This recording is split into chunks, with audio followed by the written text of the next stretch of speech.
Matt Gaetz is somebody that has always been on the president's radar, has always been America first, whether the radical left likes it or not. You know, he's making selections on people that are not going to be bullied. What a joke. Andrea, a Trump judge cut the case off so it wasn't vetted. They dismissed it because Jack Smith is not a real boy and he stole $50+ million from the public treasury. Anthony Blinken got 51 so-called intelligence experts to sign a letter saying that the Hunter Biden laptop was Russian disinformation and the DOJ cooperated with them. President Trump is sending the dream team into the DOJ. It was packed with corrupt prosecutors like Jack Smith, Molly Gaston, Jay Bratt, many others, but they're going to go bye-bye. Merrick Garland, Lisa Monaco, and the rest of them going to be replaced. And as we know, Matt Gaetz will be at the helm as the Attorney General, but he's going to be served, according to our President-elect number 47, Todd Blanche is joining the team. And if you've been here for a while, and I know many of you have, we have read through so many Todd Blanche filings. I think we've even exchanged an email or two. And that's pretty interesting because Todd Blanche is going to now be serving as Deputy Attorney General in the Trump administration. Yeah, baby, we're on the inside. Let's go. Todd is an excellent attorney who will be a crucial leader in the Justice Department, fixing what has been a broken system of justice for far too long. Todd prosecuted gangs and other federal crimes as chief in the Southern District of New York and the United States Attorney's Office, clerked for 2 federal judges, graduated with honors from law school while working full-time at the Southern District of New York. Todd is going to do a great job as we make America great again. I am also on virtually every Todd Blanche motion that we've read here, and we've probably read 100 Todd Blanche filings because he's been all over the place, crushing victory after victory. Defense attorney extraordinaire. Right next to Todd has been Emil Bove, and he's going to serve as the principal associate deputy attorney general in the Trump administration, baby, and is acting deputy attorney general as Todd Blanche is in the process of being confirmed. Oh, this is going to be great. Emil is tough and a strong attorney who will be a crucial part of the Justice Department, rooting out corruption and crime. Emil prosecuted terrorists and international drug traffickers as chief of the National Security Unit, again in the SDNY, clerked for 2 federal judges, also graduated from Georgetown. He's going to make us proud as we make America great again. And absolute congratulations to these 2 guys, okay? They've been defense attorneys on behalf of President Trump for years, grinding through these cases against all odds. And from one defense attorney to another, I couldn't be more excited to have defense attorneys in the DOJ. I'm like as giddy as could be. Other defense attorneys out there know what we're talking about. Now, it's true, these guys were prosecutors first, but they did come to the good side and they became defense attorneys. And so we're glad to have them back in there. I'm really excited about it because they know the Trump cases inside and out. They know the corruption better than we do. We were reading their motions. They were doing the work and the investigation. We were reading their work, and now they're going to be in charge. What? Let's go. All right, so very excited about that. Now, there's more. Also, Jay Clayton is going to be, who is the chairman, is nominated to be the U.S. Attorney of the Southern District of New York, which is a huge jurisdiction. Jay is a highly respected business leader, and what I love about this is Trump is thinking very tactically, very strategically. We haven't seen any other U.S. attorney. I think this is the first U.S. attorney who's come out. He's saying, guess where we're starting? New York. It's getting cleaned up right away. Jay is a highly respected business leader, counsel, and public servant. He received engineering and law degrees from University of Pennsylvania, economics degree from the University of Cambridge. Before chairing the SEC, Jay was a partner at Sullivan and Cromwell, served on the management committee, senior policy advisor, board member, bunch of stuff. Wharton Business School, Carey Law School. He's going to be a strong fighter for the truth as we make America great again. And so some great news there. In addition to that, President Trump has also tapped Stephen Chung, his current communications director, as his communications director. And it's not going to be Alina Abba. All right, we got veteran of all 3 campaigns. He's known for his slashing statements on Trump's behalf. Looking forward to seeing this guy behind the wheel. He, who served as Trump's principal spokesman, also served in 2016, joining the White House as the comms director. Been a near constant presence, right by Susie Wiles, right by Chris LaCivita. Trump surrounds himself with fighters. He's going to have a bunch more here. Chung kept a low profile during the campaign, but his statements were always sharp and sometimes shocking. This guy doesn't play around, obviously. You don't want to mess with Stephen Chung at all. Very serious individual. individual. Now he's joined by Doug Burgum. The team keeps growing. So another statement from President Trump came out and says, I am thrilled, in addition to all of these amazing people, to announce that Doug Burgum, the governor of North Dakota, will be joining my administration as both Secretary of the Interior and as chairman of the newly formed National Energy Council. Baby, we're going to permit, we're going to produce, we're going to generate, we're going to distribute and regulate and transport all forms of American energy, and it's going to be great. The council will oversee the path to U.S. energy dominance. We're going to cut red tape, we're going to enhance private sector investments across all sectors, and we're going to have innovation, baby, and we're going to get rid of totally unnecessary regulation. When we have U.S. energy dominance, guess what's going to happen, my friends? We're going to drive down inflation, we're going to win the AI arms race with China and everyone else, and we're going to expand American diplomatic power to end wars all across the world. Diplomatic power, peace through strength and greatness and excellence, courtesy of our incoming president. Says the radical left and their war on energy has hurt America and our allies, forcing us to buy from our adversaries, who then use that money to profit to fund wars and terror. Well, now our energy dominance, led by the great Doug Burgum, will allow us to sell energy to our friends, including Europe, and we're going to make the world a safer place. Now, as chairman, he's going to have a seat on the National Security Council, but under Biden, we've got $36 trillion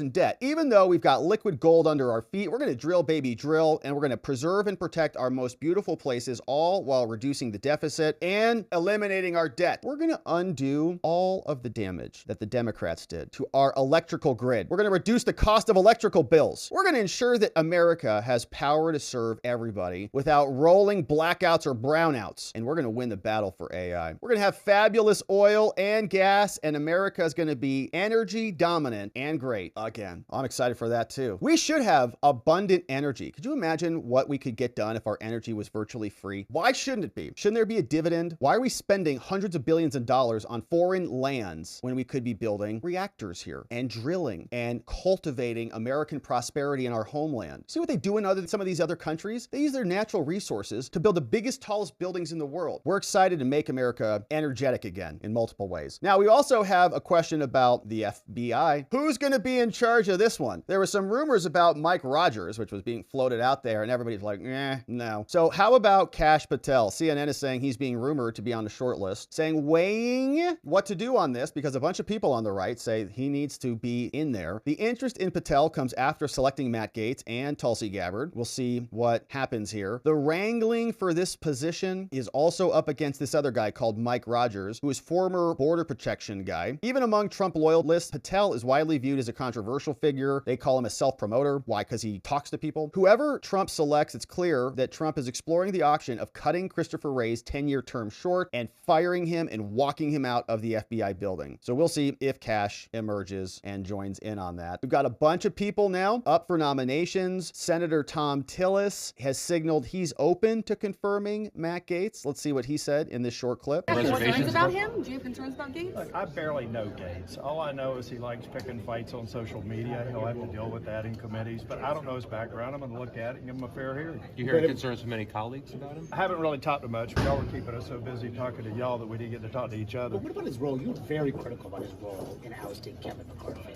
Yeah, I mean, like I said, I've had a disagreement with him on that, but I'd be judging him on the basis of the merits for Attorney General, and I'll take a look and see what that case is. I mean, I can't all of a sudden dismiss someone because a name's gone out there. Y'all know me in this committee. I vet people. In the Democrat majority, I voted for Democrats that others were against from the get-go. I look at their resumes and I make a decision. That's fair, right? Just look at them as they come to you. Yeah, we've had political sparring before, but when he shows up in front of our committee, we'll give him the due diligence that is merited. So we'll see. Now, here's Bolton, very upset. He wants actually the corrupt current government to start investigating Trump's new appointees, so maybe they can indict them and raid their houses and create fake criminal cases against them, I guess. Here's the mustache, Bolton back. Either she or Matt Gaetz ought to have a confirmation hearing until they have both had full field FBI investigations. Why do you then I think the Chinese would say, hold on, FBI investigations maybe into they are Gabbard? serious. I think so, given the Russian propaganda that she has espoused over the past period of time. I think she's a serious threat to our national security. I think Republican senators should reject both of them. Amazing. So here is what Matt Gaetz said. He said, John Bolton said, Gaetz must be the worst nomination for a cabinet position in American history. This is something that falls well outside the scope. He's totally incompetent hesitant, blah, blah, blah. Matt Gaetz says, okay, well, we'll mark John down as a maybe. Okay, so possibly. We'll see you back here for the confirmation, John. Good thing you're not a senator. Now, Elon says John Bolton, in response to this, who is a staggeringly dumb warmonger, being against someone is a great sign. Gaetz will be great. And Elon endorsement is strong. Now, here's Debbie Wasserman Schultz, who's doing the same thing. It's wild to hear these people smear everybody so flagrantly. Debbie's out saying she's Russian. She's a literal Russian asset, just like they said about Trump years ago. Tulsi Gabbard is someone who has met with war criminals, violated the Department of State's guidance, and secretly, clandestinely went to Syria and met with Assad, who gassed and attacked his own people with chemical weapons. She's considered to be, essentially, by most assessments, a Russian asset and would be the most Is that how you consider her? Is that what you consider her? There's no question.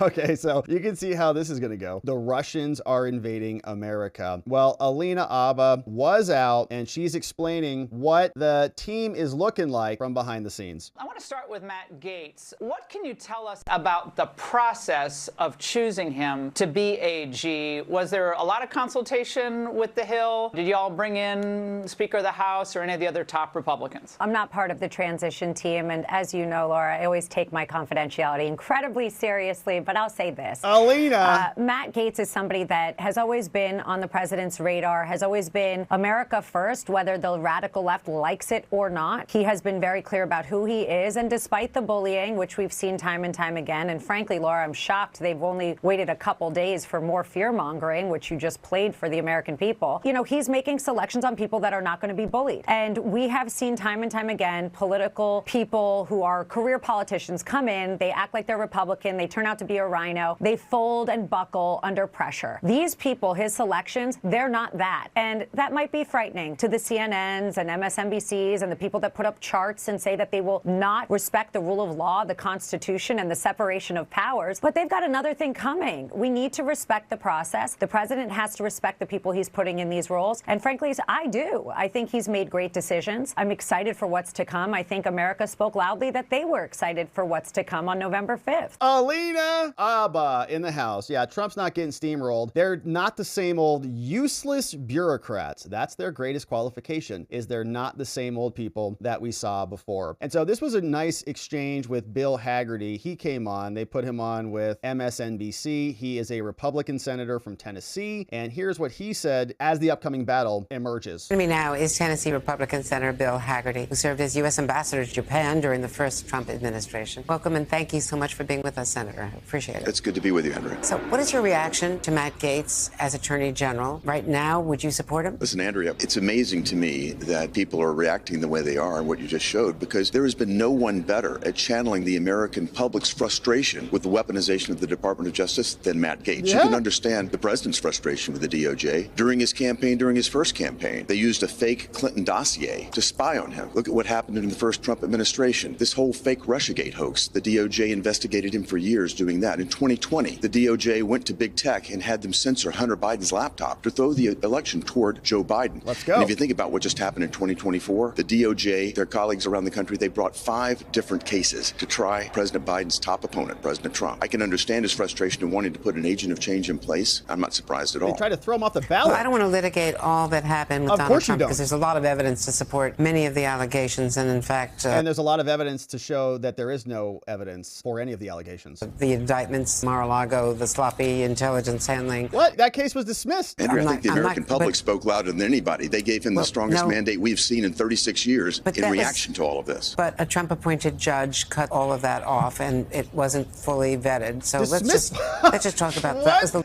What a joke. Andrea, a Trump judge cut the case off so it wasn't vetted. They dismissed it because Jack Smith is not a real boy, and he stole $50+ million from the public treasury. The legal system at work, no question. And it was not working. It was weaponized. Well, what about this nominee? As I said, this nominee has a record himself, but he's been an outspoken critic. But what about his personal record? There are questions about him. He was on the House floor sharing photos of women, talking about, bragging about his sexual exploits, about the medication that he used, the drugs that he used. You know, the ethics investigation has not been released yet. It's been cut off. It was supposed to be voted on tomorrow, but his resignation has aborted that. But what about all of the questions and the allegations against him? His co-conspirator, and his friend is serving an 11-year jail term for the sex trafficking. What a smear just constantly. I mean, there was plenty to investigate there. Andrea, you said it yourself. These are allegations. It's amazing that you're more upset about allegations than you are about the weaponization of the Department of Justice. The American public has completely lost faith in the DOJ. Think about it. The DOJ sending their agents to spy on the parents who go to the school board meeting. It's just amazing. As the American public has seen all of this, they see somebody like Matt Gaetz who's willing to stand up and call it wrong, and President Trump's willing to put somebody in place that will change all of this. That's what the American public voted for. This is the same Justice Department that indicted and prosecuted Hunter Biden. Well, if you think about what this Justice Department did in 2020, they reached out and got big tech to censor that Hunter Biden laptop. And they warned this is his the letter defense that team. was put together by Antony Blinken, by the way. You think about the political dirty tricks that have gone on with the Biden administration. Antony Blinken got 51 so-called intelligence experts to sign a letter saying that the Hunter Biden laptop was Russian disinformation, and the DOJ cooperated with them to go out and basically pre-broker a deal with big tech to censor the laptop. They threw the election toward Joe Biden as a result of that. This DOJ has got huge problems that needs to be cleaned up. There's a lot of evidence and reporting to contradict that. Let me ask you about reports It's a real from our laptop. team FBI said it that too. J.D. Vance, the Vice President-elect, and Matt Gaetz have both been working the phones to get a read on what his chances are of getting confirmed. Have you received a call? I have not received a call because I think they know there's no problem with me. I want to see President Trump's cabinet appointed quickly. Look, I went through the process of being jammed up by the Democrats when I went through confirmation. I turned my paperwork in on the 21st of January, 2017. I didn't get through the process until late July. An important post. We couldn't fill it because of obstruction. We need to allow President Trump, particularly in this circumstance when the American public has spoken so clearly, we need to allow him to fill his cabinet and get to work, bringing our departments of justice and other departments back in line to stop the weaponization and take control from the bureaucracy and bring it back to the people. You're a former businessman. You've been the ambassador to one of our major allies. You were an experienced ambassador who knows Japanese, had worked in Japan. Guy's sharp. There was no controversy over that appointment. What do you think And of I got Pete 86 Hegseth? votes, but I was held up for months because an obstructionist Democrat Senate wanted to do that. I think President Trump needs every tool at his disposal to get his cabinet appointed as quickly But as let me ask you about two other choices. Pete Hegseth, who is a Fox News commentator. He's a decorated Iraq and Afghanistan combat veteran, but he's never run an $800 billion. Can somebody get her some coffee or something? Get her a Red Bull, for crying out loud. Is this how they do things on MSNBC? No wonder, man. I'm falling asleep right now. Operation overseeing 1.3 million active duty service members. Does he have the management experience from being a Fox News anchor on weekends to run something as important as the Pentagon in the midst of two wars? Pete is a graduate of Princeton, a graduate of Harvard. He's my constituent in Tennessee. He's an inspirational leader. If you think about some of the people that we have, look at Lloyd Austin right now, refusing to hold anybody to account for what happened in Afghanistan. The Department of Defense has been enormously mismanaged under the current regime. It needs to change dramatically. They need to stop working on pronouns and get back to lethality, and someone like Pete can lead that. And do you agree that women should not be in combat, including I people don't have like to agree your with every colleague point that Pete says to Tammy Duckworth, for vote instance, him. was a jet pilot and, of I know course, Tammy. suffered grievously. Yeah, So I work with we her, have a and as I lot of said, women pilots in combat. I have voted for certain Biden appointees. I don't agree with them on every point, certainly not every point at all, but they need to have a chance to be heard. They need to have a chance to serve. Now, I think you took yourself out of contention for Secretary of State, for which you had been supposedly considered. Andrew, I never before put myself into okay. contention. This is just But speculation, let me and ask I'll you. leave that. Let me ask you about Secretary of Treasury, because that is a job not yet filled, and arguably you have a lot of experience in that. Again, Andrea, I've avoided speculation in this regard. President Trump is going to make these decisions, and they're going to be very personal to him. He's going to put a team around him that he's comfortable with, that he'll work well with. In whatever role I have, I'm going to be here to try to move the agenda forward and respond to the mandate that the American public delivered last week. But you certainly would not rule out wanting to be in the cabinet. Again, I've never speculated that I wanted to be in or out of the cabinet, and I've avoided that, and I'll continue to do so. I've had a great career in business, as you mentioned. It was my honor to serve as our U.S. ambassador to Japan in President Trump's previous administration to represent this great nation. And there's no greater honor than I have right now than to represent the people of Tennessee in the United States Senate. All right, Andrea, get some sleep, for crying out loud. All right. She's probably going through something like AOC, the rest of them, processing the aftermath of their loss. And Bill Hagerty, man, that guy from Tennessee, crushed on that interview and hit all the points that he needed to hit. And if this is what they're grasping onto, that Pete Hegseth appeared on Fox News or something, and that's going to be their argument, they're going to get confirmed, all these guys, because that's not enough, and they sound pathetic.